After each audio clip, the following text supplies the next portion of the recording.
Hey there, welcome in. My name's Josh. This is the EmbodiedJosh podcast where we talk about artists and their mental health. Today on the podcast, I have Alex Chow with me, who's a freelance illustrator up in Canada. And I want to just talk with him and see what his day-to-day life is as a freelance illustrator and what he could share with us with his mental health and his journey as an artist. So, Alex, welcome. How are you? Doing pretty good. How about you? Doing good, dude. This is a bit of an aside, but like COVID is like what 1 year anniversary now ish, at least in the States and Canada area. But like with vaccines and stuff, it's like are we gonna see things new, or is there gonna be like a change coming up here pretty soon? I don't know. I'm having like COVID fatigue, Oh, but which part of America are you at? I'm in Seattle, so I'm on Oh, like Seattle. the other side of the country, but still north. Because you're like what, Yeah, Toronto, yeah? yeah. Like if you ever read any headlines, it's Canada has not been dealing with the vaccine fairly well, so it like my family and I kind of anticipates that it'll go on for quite a bit longer here. So I Yeah. don't know how Seattle's doing, but here is a bit messy. Let's just put it that way. Yeah, I feel like that's even just like, and again, this podcast will be released in the future from when we're talking, but like at the time of the recording, like India is having a surge as well, and it's just, I don't know, in America, at least at the time of this recording, which this is being recorded at the end of April, there's like vaccine euphoria where everybody's optimistic and excited, and oh, things are gonna go back to normal because we have a lot of vaccine acceptance, but it's hard to manage expectations, which I guess is a great segue into art. Yeah, of course, of Managing course. expectations. Um, Yeah. so okay, if you want to I be a was full time artist, sorry, yeah, go ahead. Sorry. So let's sorry. let. I was gonna say, like it was very refreshing to know that we're going to do this through voice because the COVID lockdowns have been making me look like a mess Mm, recently. So no, but that's on a side note. Let's get on to the actual topics. yeah. So I said managing expectations using COVID as a segue for what the future could look like. If you have an artist who they know they like art, they know that they want to get paid for art. How so you're a freelance illustrator. How did you go about getting paid by doing art? Like how could somebody follow in your footsteps? Maybe not exactly, but how could somebody get started to actually doing what they want to do in 2021?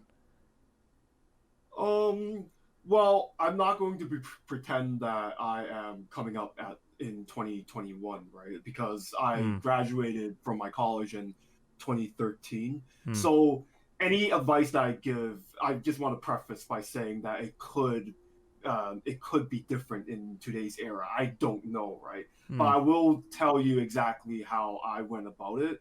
Um, so I took a very risky path after graduating, where I really went into art because I wanted to be a freelancer. Hmm. If you're familiar with the artist Bobby Hmm. Chu of Imaginism Studios, he was one of my mentors, and I interned at his studio, and he's in Toronto as well. So he was also somebody who worked a a job for a bit and then realized, hey, I want to be a freelancer. So for me, I was inspired working with him to get into freelance. And for myself, I just jumped into the deep end right away. And that might not be advisable for a lot of people, but for me, I like the challenge of being able to market myself. I like the challenge of just working towards that point without having to deal with doing something that I don't want to do. Like one of my rule of thumbs as an artist is you don't want to do something that will take away your passion. Hmm. And for myself, personally speaking, I don't want to I don't want to make it sound like it's bad or anything. If you like it, then go for it. Hmm. But a lot of people have the impression that they have to work their way up the corporate ladder. They have to get a job and just work up to senior, and then once they get to a certain point, they'll just do freelancing because that's when they're comfortable with it. But for Hmm. me, I really don't like the politics of a work environment. Personally, I admit to myself I'm a hermit, Hmm. so I work better as myself as a freelancer. So for myself, I just did it. I just jumped in a deep pool, and it just so happened to work out. So when you say a couple things I want to touch on, I guess let's when you say that you jumped in, you after college you got an internship with Bobby Chew, which is lit, by the way. That's so cool. That's awesome. Yeah. And that was so what Well, like sorry, I just want to clarify. I did do an internship as a mandatory thing in school, and mm, then I just did it a little bit after school. So it's like it's not. It's basically meant. It's like I don't want to act like it's like some magical thing. It's like it's just kind of like it's mandatory for graduation. So yeah. yeah. There's a lot of arts places have to do a mandatory internship. When I was in film school, I had to have a mandatory internship in order to graduate, and I was able to fudge it my internship. And I made an indie game prototype. An intern for like the when like for like a career counselor. And I had like basically like for like because you had to submit like papers and stuff. So my internship was basically giving this like advisor like basically patch notes, updates of what I was making for like this game demo. So I didn't even have like a real an actual internship, but no, that makes sense. So that means you got a Bobby Chew internship in college and then stayed there a little bit after you graduated. Yes. That's sick, dude. Man. So then when okay, that's first of all, that's I mean that's incredible right there just to be able to get that nice of an internship in college. That's like everybody was jealous of you for sure. Like I would be. That's insane. But then what made you mentioned that you were more drawn towards the freelance lifestyle, I guess I could say, as opposed to the corporate structure. And you mentioned that part of the desire for that came from being more introverted, or you said like kind of like a hermit. How like tell me more about your experience as a contractor, as a freelancer, instead of just being at a corporate company, because I feel like that there could like you said that there's a perception that you haven't really made it until you're full-time staff at some AAA studio or some VFX place, and that at least there can be a stigma that freelancers are just waiting and wishing that they could be full-time somewhere, but and they're like they're biding their time, but you that doesn't seem to be your perception or experience at all, and I'm really curious to hear about your experience as a freelancer and what you like about it and what you would encourage other people to consider about it. So there are going to be benefits and disadvantages when it comes to freelancing or even just studio work. Every side of things when it comes to your career choices will have those. There's two sides to it, right?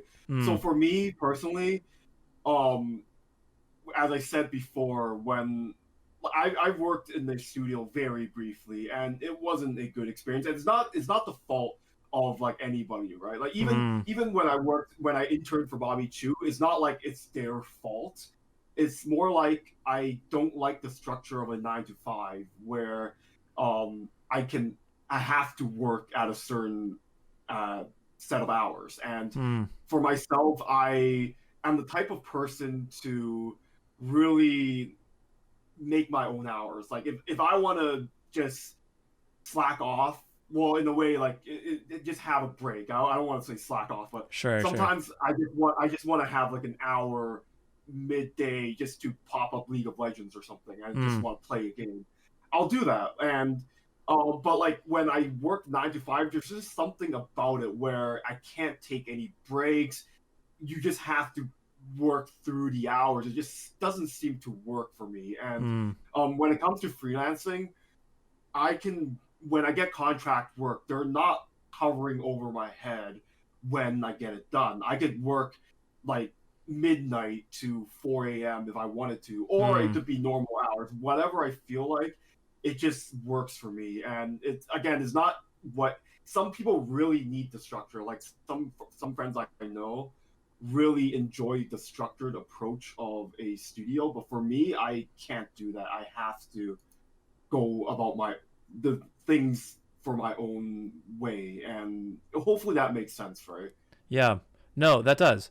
I I definitely think that that degree of freedom that you're talking about is I think strikes a chord with a lot of people because I think that it's that freedom that a lot of people want to be, influencers, or they want to be, Twitch streamers or YouTubers or what have you, and be their own boss basically. And I think that it takes a unique kind of person to be able to thrive with that amount of freedom, which also comes with that amount of pressure as well. I feel like that, I see a lot, and like I'm one who would, I like structure just because I get stressed about unknowns, and I think that it takes a lot of like mental fortitude to be able to know what your next not know what your next job is going to be, but know that you have the skills and the ability to then go and acquire that next step, right? Because you're hopping from contract to contract, from job to job. How, like, is that, do you enjoy that challenge? Does that stress you out? Like I was a contractor at Oculus. I still am. And I know, like, okay, my contract is going to be up with them in 2 years or a year and a half. And the thought of like, what is it going to be after that? That for me is anxiety inducing. But how do you handle that? And how would you encourage somebody else to think about that if they're worried that, like, what about the stability? Like, how do you handle that? Like, how do you not freak out? Like, what would you say? This is going to seem off topic, but trust me, I'll tie it in. All right, strap in. I'm ready. Do martial arts of any kind? I did karate when I was in high school, but I stopped at like brown belt. Okay, well that's pretty darn good actually, getting to brown belt.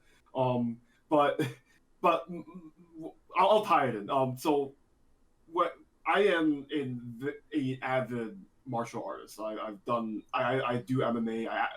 As long as the gyms don't close down due to COVID. Sure, but, that's awesome. That's sick. But yeah, I love martial arts, and part of the reason why I love martial arts is because when you're in the ring, nobody else is there. You're just you versus your opponent, and you might have your coaches screaming at you or whatever, but it's one of those things where it's like it's just chaotic. You don't know what's going to happen. You're trying to figure out your opponent and that sort of thing, and that really makes me like, it's something that really drives me because the uncertainty makes me want to improve. And that's something that I want to tie into art as well, and visual arts in general.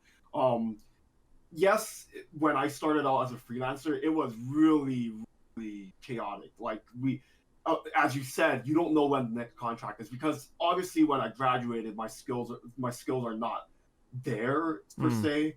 It's one of those things where I haven't marketed myself as much. Like nowadays, I have, I do have more followers, but I'm always building my social media. But before, I was doing this when I had like 10 followers on Instagram or something. Wow. Right? So it's hard to really, in that situation, fathom how you're going to get gigs, just because you don't have a following yet. Your skills aren't there, but that chaos, the ability to think, hey, I want to improve and get to a certain point, is something that drives me. And that's the same with martial arts as well. Like if you get knocked out or something, which I have before, you want to improve afterwards, right? Sure, yeah. And that chaos, and people might think I'm masochistic or whatever, but I guess that's part of my personality as well. I need to know that there's a very realistic lose situation for me to work my way up. And even tying back to like when I used to work at fast food like more than 10 years ago when I was before I went to college. So knowing the experience of fast food, it's really chaotic. It's just, it feels so bad. Sorry, I'm super curious. I worked at fast food too. What fast food chain did you work at? Oh, it's not a chain. It's an independent place. If you don't know about CNE, it's a big festival every year in Toronto, and my boss would put up a booth every year in that event because it's one of Toronto's biggest events. Oh geez, dude, event like at a stand. Oh man, that's rough. Yeah. No, yeah. Yeah. Sorry, I was curious. Keep going. Yeah. So that sort of chaotic environment, it's like I understand the chaos and how to control it. Right, when you're trying to find just something, a glimmer of how to make it more orderly. And that really drives me as an artist. It's just why I want to be able to figure it out. It's sort of like martial arts. Again, it's like you have punches and kicks going on in your face, but there's something about watching professionals or even just improving yourself to the point where it becomes a calm thing. And that's so beautiful in its own way. And that's something I always strive to just, and for me, the visual arts is, it hasn't gotten to that point per se, but it's definitely much more improved than when I just started out. And that's something that really drives me. That's so cool. I think that's really, you clearly like thrive in adversity, like, and like you love and like revel in the challenge and like the fast paced, almost like panic. Like that's a really, the comparison both between working in fast food at, you know, or working at a crowded event and being in a ring, you know, with MMA, like to try to capture those two vibes and compare it to freelance work. Like I definitely see the comparison there. And I think that like, I'm just, you painted a really compelling picture because I can totally feel all of the emotions that you just articulated. And for me personally, like that would be fun for like an afternoon, maybe, but then I would be like drained. Right. And I like, for me, I would know that, man, like, I'm not, you're built different, dude. Like you and the people who want to and like the freedom of freelance at the cost of overcoming that uncertainty and viewing it as a fun and exciting challenge that you genuinely enjoy. I think that's really unique. I think that's really cool. And I feel like that's not talked about often enough. And it's kind of like a breath of fresh air to hear freelance work being celebrated as something that is sustainable long term for people who enjoy a fast-paced, you know, challenge, pull yourself up by your bootstrap kind of entrepreneurial spirit. Like that's not me. Like that get at least today. Maybe I'll grow into that. But like that's really cool to hear you say. Sorry. No, go ahead. I was gonna say, like, it's something that, like, make no mistake about it, it's gonna be very stressful no matter what, right? Sure. Like, I might see myself as crazier than other people in a certain way, but sure. Like, it's also one of those things where I believe firmly that you can train for it if you really work towards it. And again, it's like martial arts, right? Like, you don't go into the ring immediately. You have to really train yourself for years before you get to that point. And for me, it's the same thing. Like, a lot of people believe that they're the more structured person, and that's perfectly fine if you are. Sure. If you like find me. out, yeah. Of course, it's not a bad thing. It's like some people do thrive in a more structured scenario where they do 9 to 5 and they do what they're told, and that's perfectly okay. But for me, like, I wanted to go into the deep end because I wanted to find out for myself whether I am that person or I am more of the free spirit. And for me, fortunately enough, I did find out I really enjoy in the more chaotic environment, and it's something that makes me more motivated. In fact, like, the structured environment makes me less motivated because when everything is more structured, you know, you have the security of your pay and what you're doing. So I become less motivated when I know that everything is going to be given to me. Like, obviously, you might do something bad and you get fired or whatever, but sure. But barring those scenarios, it's just not as motivating as being by yourself and you're really you're striving to improve every day because you don't know what's going to happen, and that's something that is really interesting for me, I guess. Yeah, I mean, you're touching on, you know, the complacency that comes with stability, you know, or even like boredom, but, you know, staying hungry, keeping that fire in your gut. You're using the uncertainty and instability of freelance work to really fuel that fire to help you keep improving and really fend off, you know, just that complacency that a lot of people get once they, you know, they make it or they get their goal. You mentioned that, you know, you have to train for freelance work, or you have to, you know, like you train like you would in a fight. How would somebody who like maybe they don't know, like, okay, maybe they're stressed about, they're more like me, and stability sounds nice, right? The health insurance, if you're in America especially, right? Like you need health insurance, you know, like if they like they're not really sure, but they're open to it. They just want to make money as an artist, right? Like how could somebody train for a freelance art lifestyle? Like what are some context clues they could have? Maybe it's obvious and they already know, but like you mentioned training to have the resiliency, the mental strength to be able to be a freelancer. What's something that somebody could do, or how could somebody train for that? Oh, that's a great question, actually.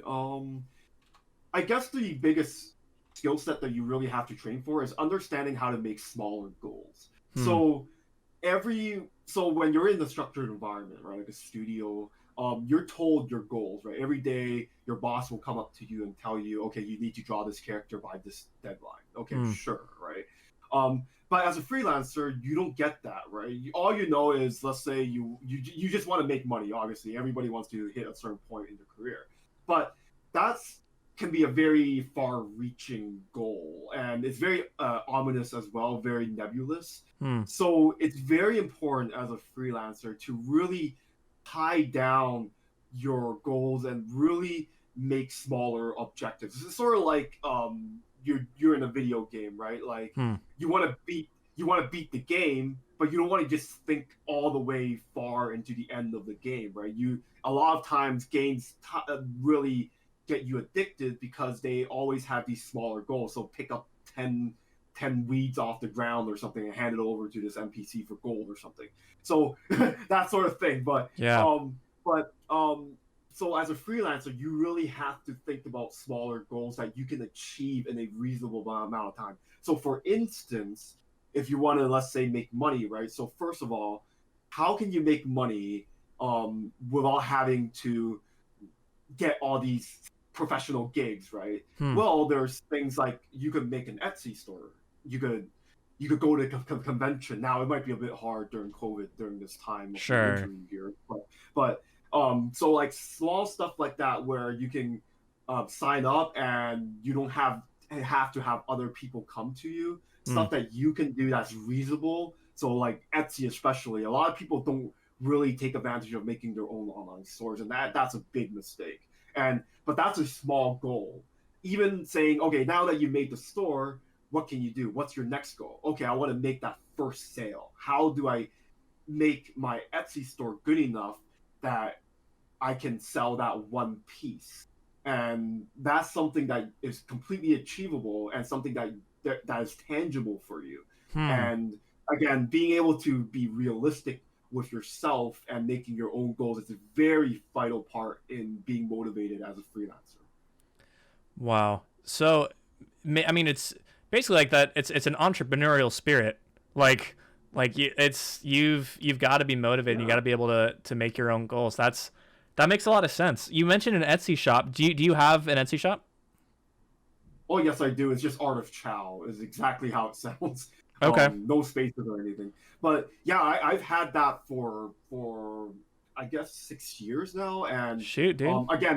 Again, as with freelancing and any other goals that you have starting out, going to the deep end, it starts out very slow and you feel bad about it. But that that feeling bad can drive you to improve on Hmm. everything that you do. So like, let's say you're Yeah. not selling on Etsy, what are you gonna do? Well, you're gonna improve your store. Then you make it look better or make your work better, even change your Wow. prices and that sort of thing. That's all a learning process. Alex, you're so cool. Do you have to be so resilient for that? You have to be so strong for that? That's No. insane. No, for real. Like, because if something doesn't go well and your back's against the wall, you're a freelancer, you try to go open up an Etsy shop and it bombs, there's two responses. You can be depressed and sad and, bummed that you didn't get a full-time job that you applied for, whatever else, and doubt yourself. Or you can view it as a challenge and overcome it and try to figure out, what could I do to make this better? What could how did it go wrong? And you analyze it. Like, that takes a lot of like maturity and a lot of courage to do that. That's really cool. You've been doing your Etsy shop for 6 years, right? Like, how just I don't know how long this tangent will go. How could somebody what's some advice you could give for somebody who wants to open an Etsy shop and start making some money on their art in the world of social media and art thieves and watermarks and copyright and all of these things? Like, if somebody wants to open up an Etsy shop, what are some things that you could tell them to get them in the right direction?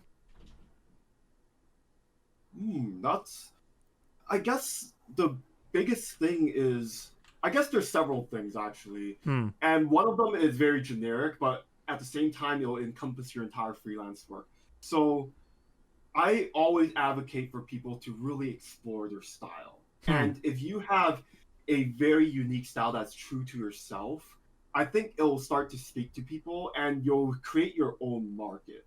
And that's something that will work for you from a freelance perspective as well as the Etsy store. So like for Etsy, you don't want to just do the generic stuff that is going to overlap with everybody else. If you're gonna, so like one other advice I want to give is that you want to start off with fan art. And fan art, the reason why is because obviously people will search for that more when they're on Etsy or otherwise, right? Yeah. So if you're gonna draw, let's say, Tracer from Overwatch or something, right? Sure.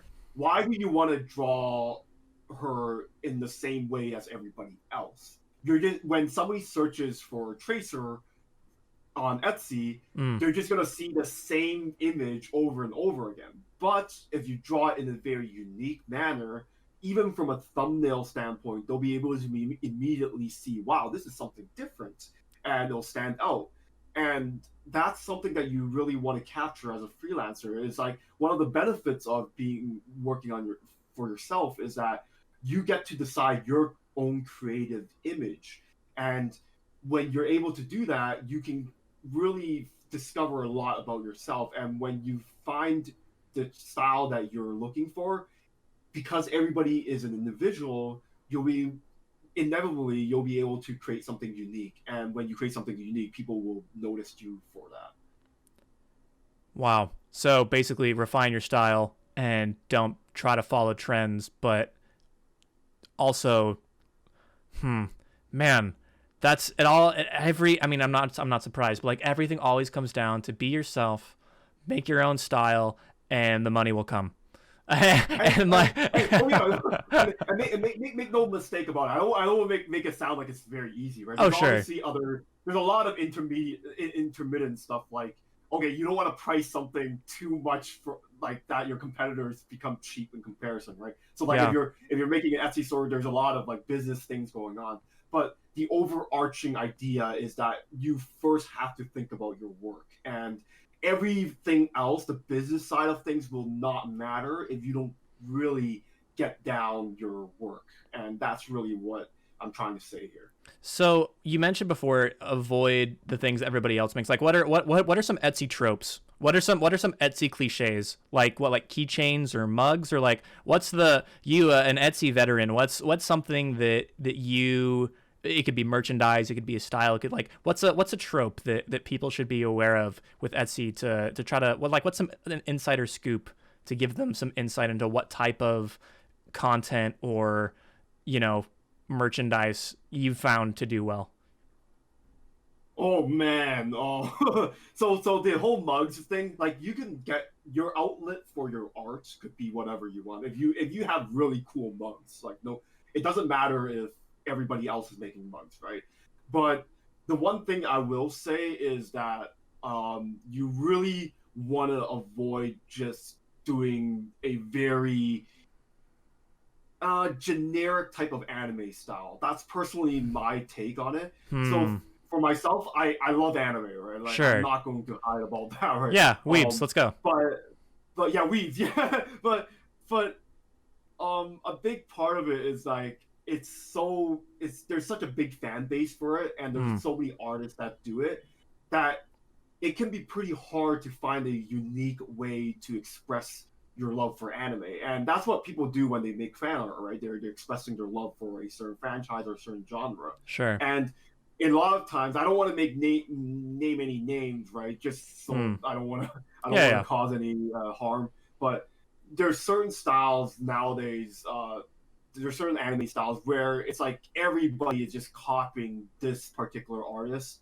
Yeah. and it's a very typical anime type of look, realistic, combining with realistic rendering and that sort of thing. Yeah. And yes, it understandably there's a reason why it works, right? A lot of people love that work, but at the same time, do you want to be the 9 billionth person Yeah. who does the same style? Yeah. And you have to really ask yourself, okay, do I want to just be a ripoff of this anime artist, or do you want to be your own person? And I always tell people to take the risk and be your own person, because when you're being a ripoff of somebody, you're just being a cheaper version of them, and that's really not going to be lucrative in the long run. You really want to be yourself. You want to be your own person. So with that being said, you don't want to be, like, we won't name names. That's really hard to not name names. I really want to, but all right. So if you're avoiding copying big styles that are out there, right? And you're trying to find your own voice. What's your take on the famous question of how do you find your own style? How do you refine your own voice? How do you do that? Because you want money, but you feel like your art sucks and your style is stupid, and maybe you already feel like a knockoff. We're saying, hey, don't be a knockoff, but you're like, well, okay, well, I already kind of feel that way because I use them for reference when I draw my own stuff. Like, how do you go about finding your own voice to then create an Etsy shop or become, market your art and do these things? Like, how do you do that? You have to experiment. And this is something that you mentioned this before, is like you say it's courage to understand failure and stuff. But for me, like, failure is part of a learning experience. And I failed numerous times. We're talking about massive failures, but from experimenting, because I'm going to be trying new things all the time. Like, even nowadays, even though my style is becoming more refined by the day, I'm still experimenting. And the most important thing about understanding your own style is to experiment what you like. And what I mean by this is, for me, like, I'm not just a guy that likes anime. I like every types of art, like any type of art. Like, I've watched My Little Pony: Friendship is Magic, right? Like, I take inspiration from really good media that I like. And I'm not to say I'm a brony or anything. Oh yeah, no, you're good. Like, you're good. I'm a fan of just whatever is very high quality of a certain style. So I like Russian abstract art as well, right? So, and I like Chinese fine arts. I like cubism, I like Picasso and that sort of thing. So I'm taking inspiration. I'm taking something, like maybe one or two things from everything I like. Yeah. And I always tell people, like, you might see me on tutorials, like on my YouTube or otherwise, where I constantly talk about style. And style is just an amalgamation of everything that you like put together. Yeah. And when you think about it that way, obviously everybody has their own preferences, their own combination of preferences, right? I like different things from you. And when you combine so many different influences together, no matter how hard you try to do otherwise, you're going to have your own voice, because you are being honest to what you like. And when you have everything put together in a certain combination, it's like sort of like, if you only like one thing, right? If you let's say you only get influenced by anime, sure, then inevitably you're going to have a style that's just going to be anime, right? Yep. But if you like 20 billion different things, right, then those combinations put together will create your own style. And you have to really experiment and understand why you like certain things, and really take one aspect or one or two aspects of each and just make it your own, if that makes sense. Yeah. I feel like that takes time to do, though. Oh yeah, it does. We're talking about years, and I'm still experimenting on what I'm doing nowadays too. It's like I could go on tomorrow or something, watch something that I really like. It's like, oh crap, I have to start adding some of this information to my work. But that's really the journey, right? That's really the journey of being an artist. You're constantly reevaluating. You're not going to just settle for a style that you made in, like, at 18 years old. You're always going to be improving yourself technically as well as emotionally, and that's something that you really Hmm. want to embrace. You want to embrace the changes that happen to you Yeah. rather than go against it, or like even worse, if you're influenced just by money or fame or something, that's even worse because you're not being true to yourself, and that's something that a lot of artists fall into the trap of. So you're mentioning like, so you've clearly, by all intents and purposes, you've made it as a full-time artist. You pay your bills doing art, and you're still developing your style. You're still learning and growing and changing and meshing all of these things that you like into something that you can call your own. But like there has to be there has to be some bar of excellence that you get to in order to start getting money. And I guess that's what people call, like the fundamentals, the art fundamentals, right? Mm-hmm. And it's like how I feel like like is the using concept art as an example, right? Like people can think, oh, I wanna get paid to my art, so I need to just get the style of this studio using, photo bashing, Naughty Dog aesthetic, Eitan Zana aesthetic, and Yep. I'm just gonna become this so that I can make money, and then I'll experiment, and then I'll find my style, right? Like, and that can be kind of toxic. But what are some fundamental skills to get artists some fundamental traction so that they can actually be good enough to get paid and progress and explore their style later. And the tension that I'm trying to get at is that for me, I've gone really wide, right? Like I started off doing environment concept art, then photo bashing in 3D and the whole Aton bit, and then I got into like more photoreal characters in 3D and voxel sculpting, and then I went into anime, and now I'm even like simplifying anime, and I'm into chibi. So like I've been going all over, and and developing my style and my taste, and that's all well and good, and that's fun, and I'm growing as an artist. But my growth in like, oh my gosh, Josh is such an amazing artist, that hasn't happened because I've been going more wide than I have been focusing. And that's a big reason why I'm not being paid as an artist, is because I haven't grown I'm not good enough, excellent enough, I guess, because I've been so busy learning and experimenting and finding my own style, which is great because I'm a hobbyist artist and I pay my bills with other things, right?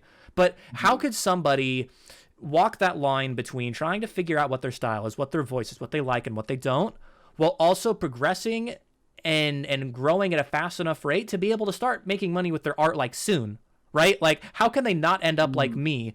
But yet at the same time, how can they also sorry, that was like a self roast. I didn't mean to. Okay, I'm not terrible, but like how can somebody start getting paid for art without losing their soul and worrying that that they're not exploring and they're not figuring out their style? Like what's that line? How can you walk that line between experimenting and finding what your style is while also specializing enough to be good enough to actually be good to get paid? Like how do you do both?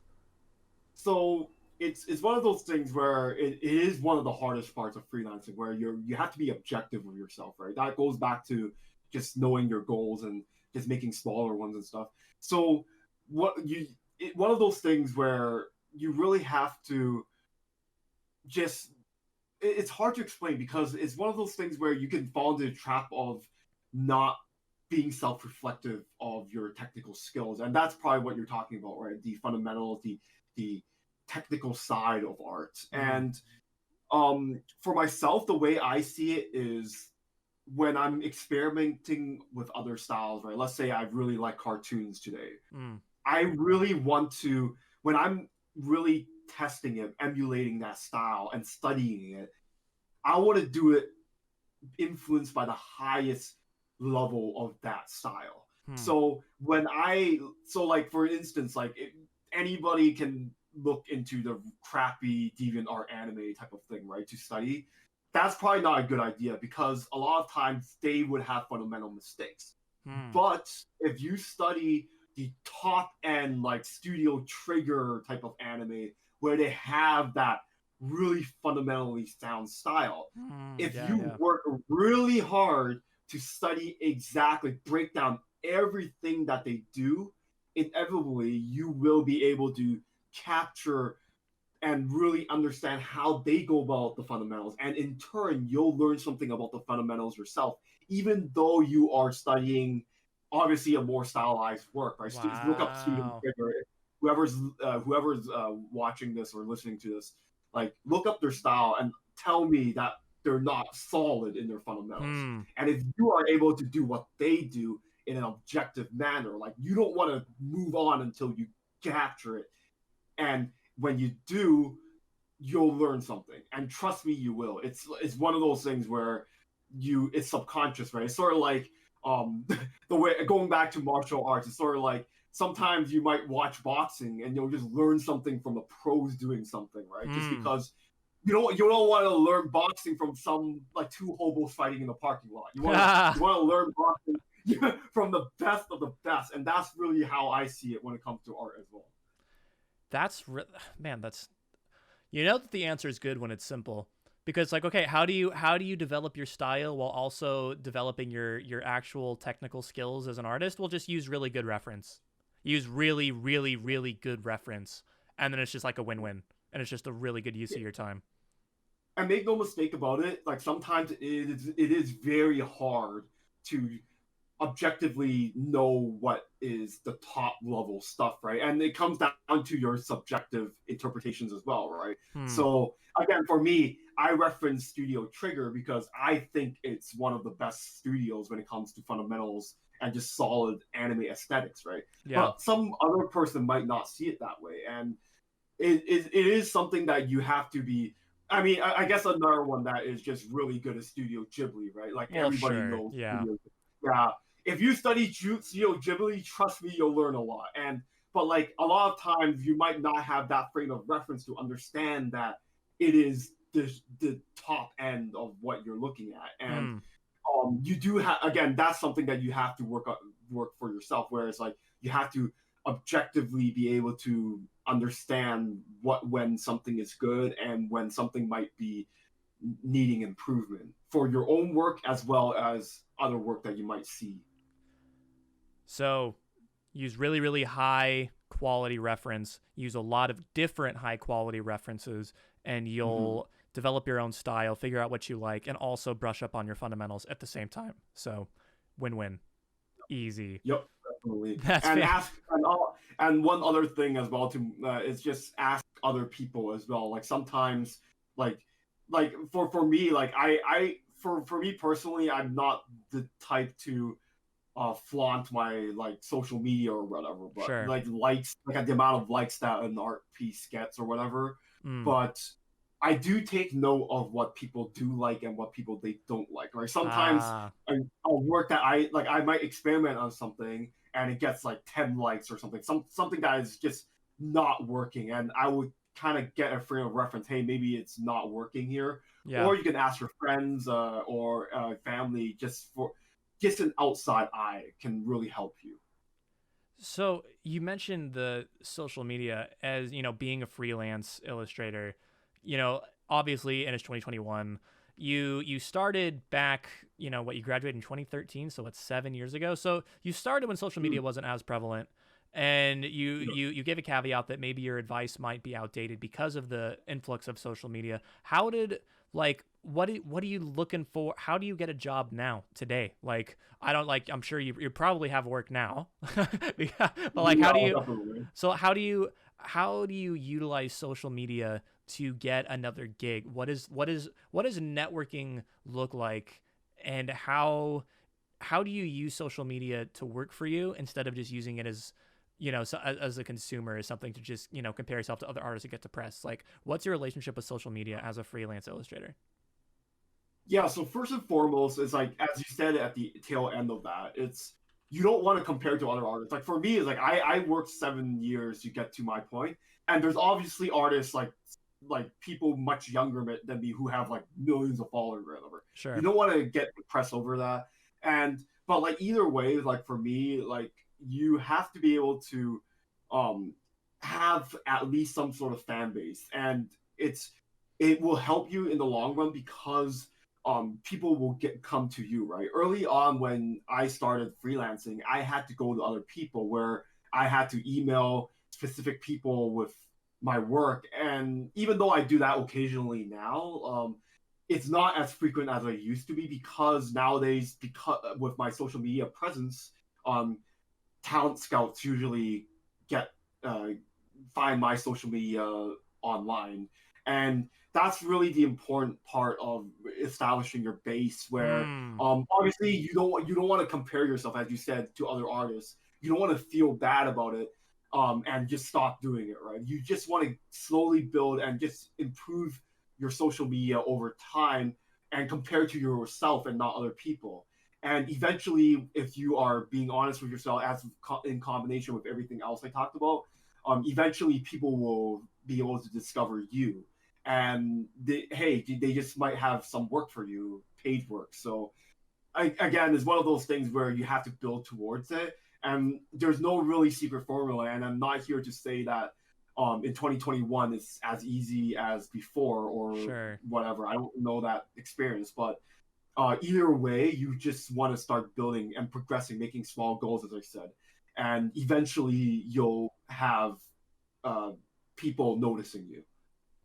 What platforms do you use that you found help with?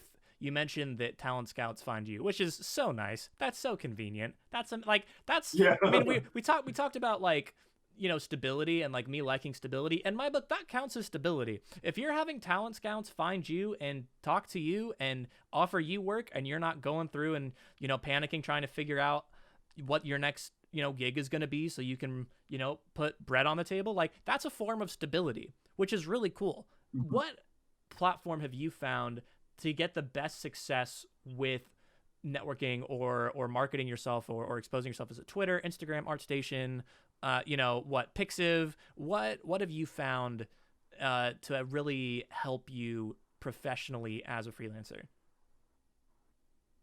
As of now, like I'm sure there might be people who watches this years later, so it'll probably be outdated. But right now, April 2021, I will say ArtStation is probably the hub for Mm, gigs. And the reason being is that it's a platform where a lot of professionals lurk.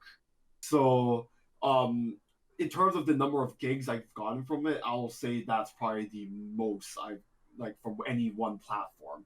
But it doesn't mean that you don't want to do other stuff as well. I've gotten gigs from Twitter, from Instagram, from DeviantArt even. wow. Um, so it doesn't hurt, right, to have all of them. It's, like you might have to pay premium subscriptions, but whatever, right? But like either way, it's free to start up, and there's no excuse not to start on them. So Yeah. why not, right?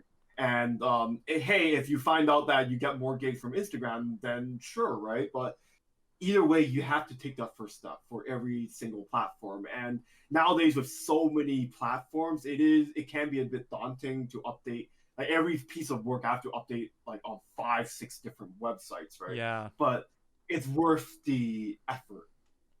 Yeah. Do you know? So like, I always joke that ArtStation is like the professional big boy Instagram, because Oh, for the reasons that you said, and it's funny. I've asked this question to a couple people, and Twitter. I've gotten the answer for Twitter a lot. People get a lot of work through just Twitter DMs. Um, but then it's kind of refreshing. I guess it makes sense to hear ArtStation be said with such confidence, because like that's it should be. It's like oh it's, yeah. as you said, a lot of professionals lurk there.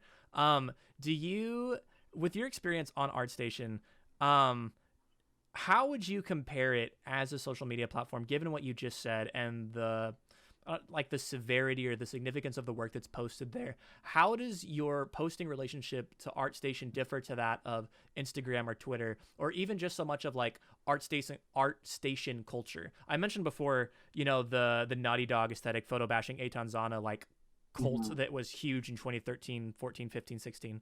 Um, ArtStation has its own professional environment, its own culture, it's its own platform. How is ArtStation unique as a professional resource that you use for work compared to something like Instagram or Twitter?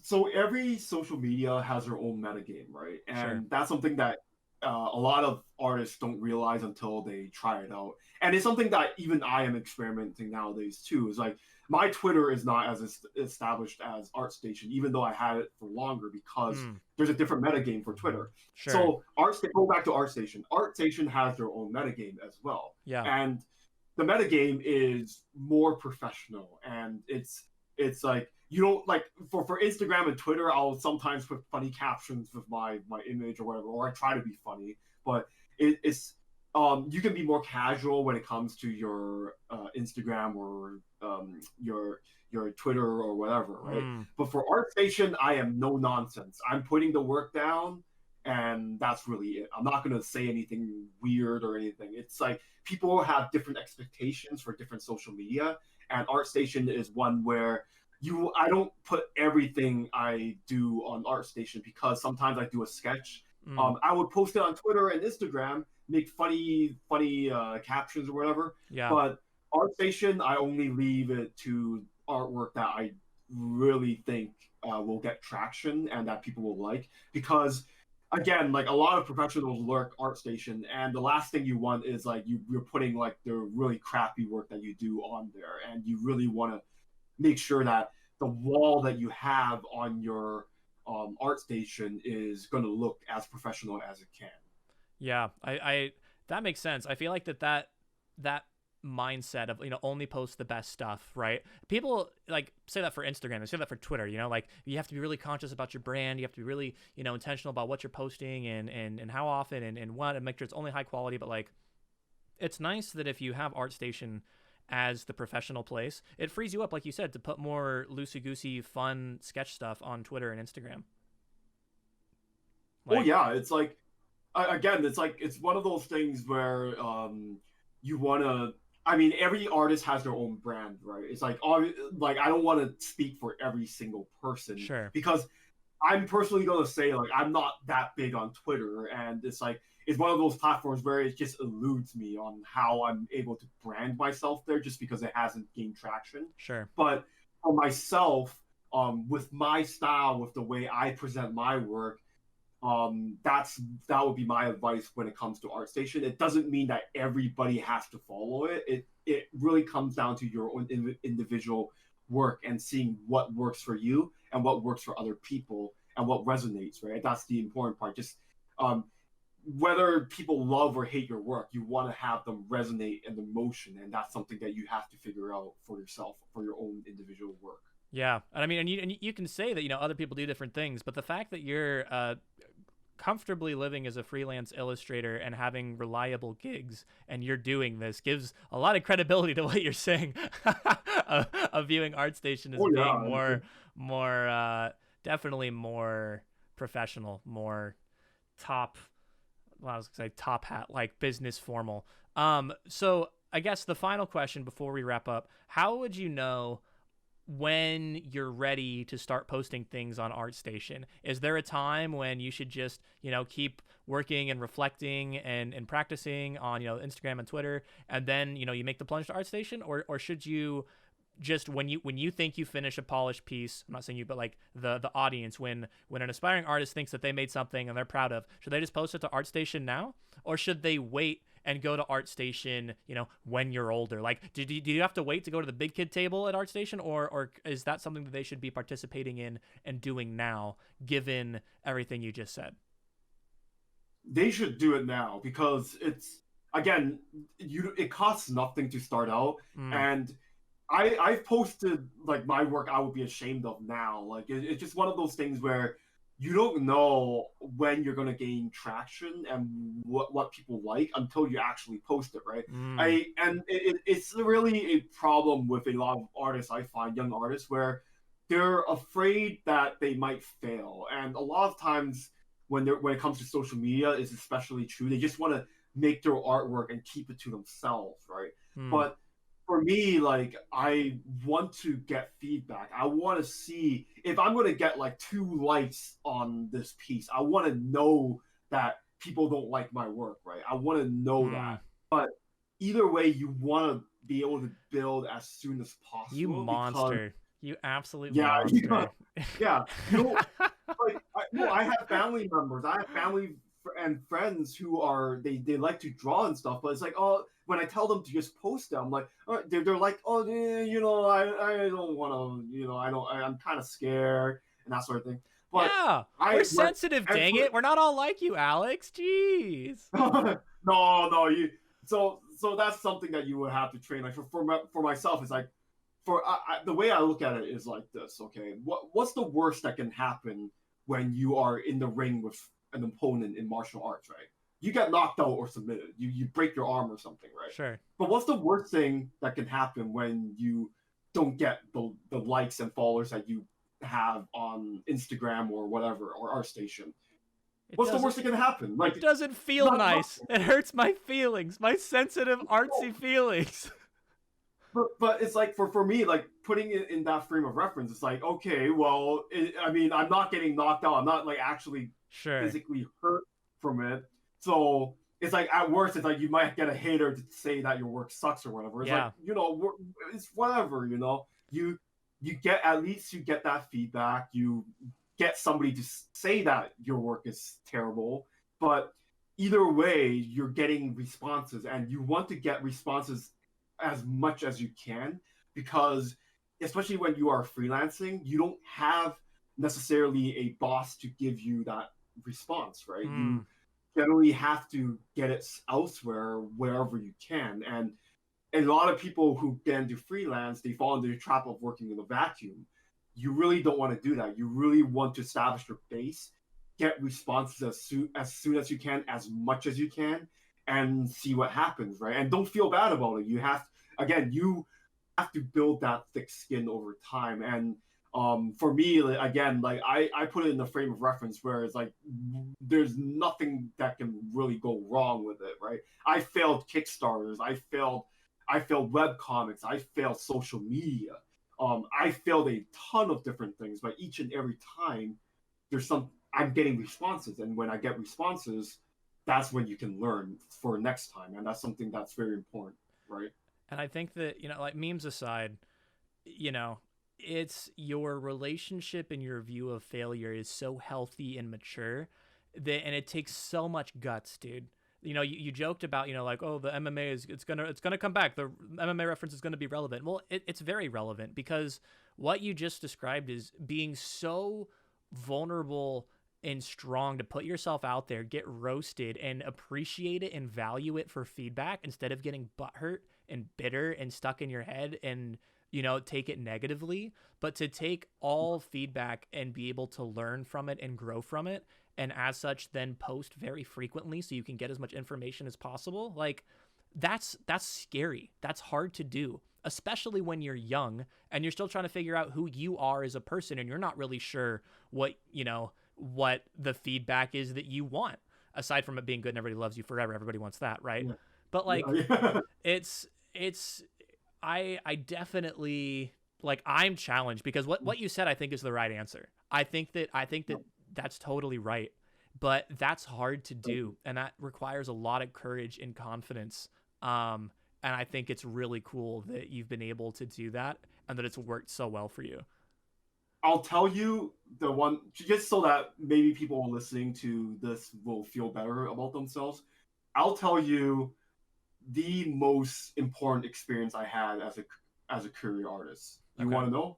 Oh yeah, of course I do. All right. There was one convention in 2013 where I made $10. I made $10. I that was the revenue. That wasn't even the profit. I sold one print over the entire weekend.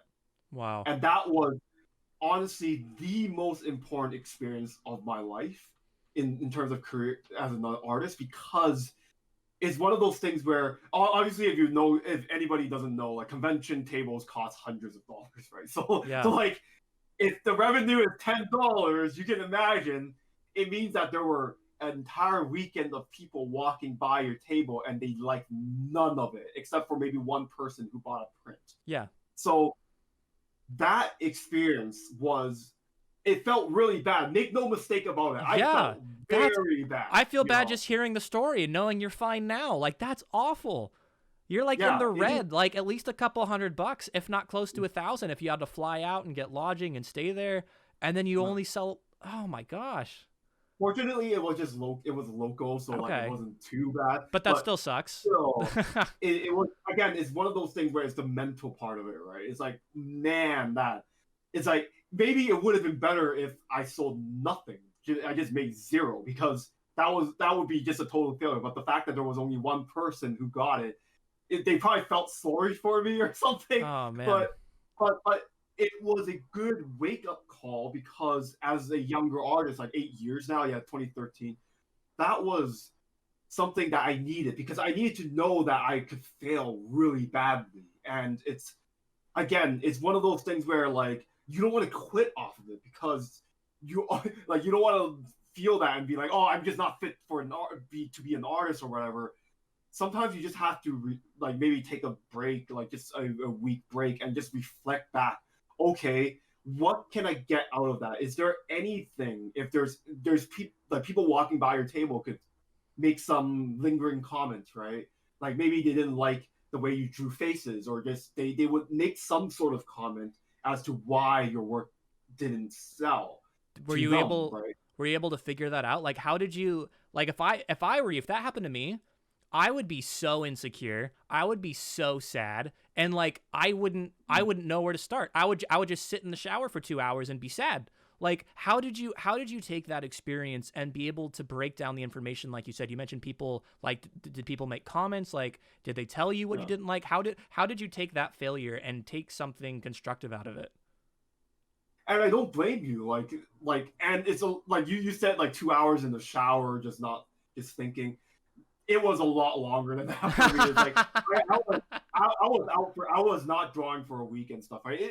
Like trust me, like I don't want to act like I'm this macho person, like MMA person that can take anything. Right? I would have vulnerable patches in my career as well. It's one of those things where like if you go through that experience, I don't blame you. It's like it's very heartbreaking. Yeah. But one of the things is again like you really have to sometimes you have to revamp your entire portfolio, Yeah. and it's like it's not it's not a simple answer because art is like it's less tangible because there's so many aspects when it comes to art where it's hard to grasp what is working and what isn't.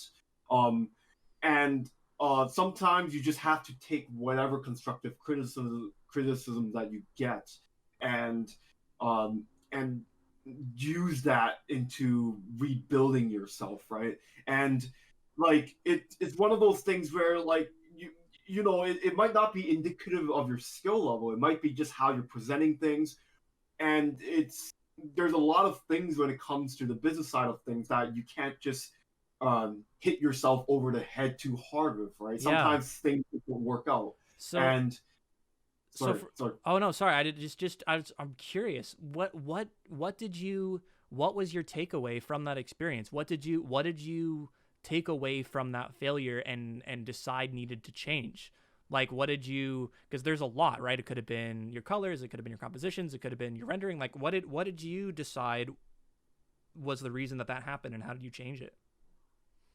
It was basically everything, and um I mean, like you can look back at my work at 2013, and just see that there's a lot of changes I'll make, and I'll experiment quite a bit as well. Now, there are certain things that I will say because I'm being vague about it. I will say the one thing that I retained that seems to work out throughout all these years.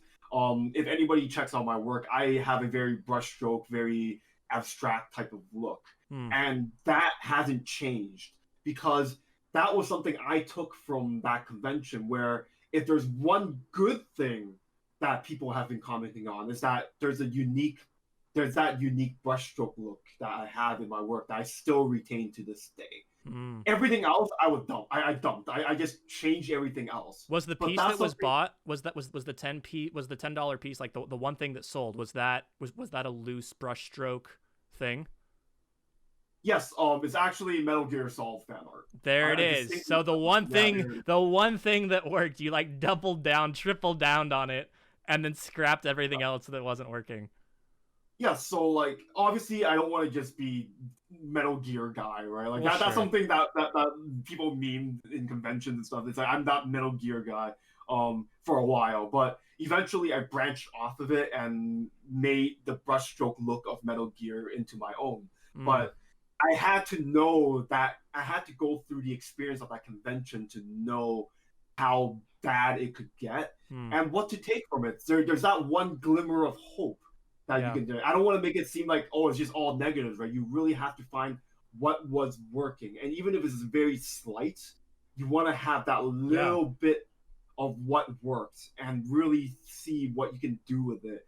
And be ready to change, be open-minded enough to change everything else about your work. Because if you're a young artist, you don't want to hold yourself into one specific style too early. You Mm, really want to experiment, explore yourself, and you'll be able to be in your individual style soon enough. that's awesome. Well, Alex, we're just about at time now. Thanks so much for taking the time to share a bit of your story and your journey as an artist. This has been great. I've really enjoyed this. Is there anything that you want to plug? Is there anything you want to talk about here at the end before we close? No, and thank you for inviting me here. I don't do podcasts often. I don't. I think the last one was like years ago, so it's an honor to be here. Hey. Yeah.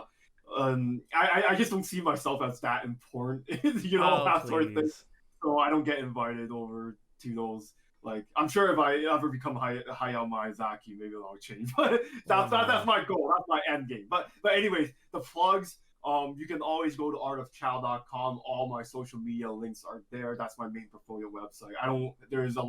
I'm just on ArtStation, Instagram, Twitter, and all that, but it's just a little bit complicated to deal with all that. So artofchow.com. All my work is there. Awesome. And your Etsy shop, is that there too? Do you still use that? Yeah, all my links. Yeah, of course. Perfect. Okay. It's a very good side gig. So Yeah. All right. Well, awesome. We'll have that in the link down below. Alex Chow, thanks so much. I really appreciate it. no, thank you very much.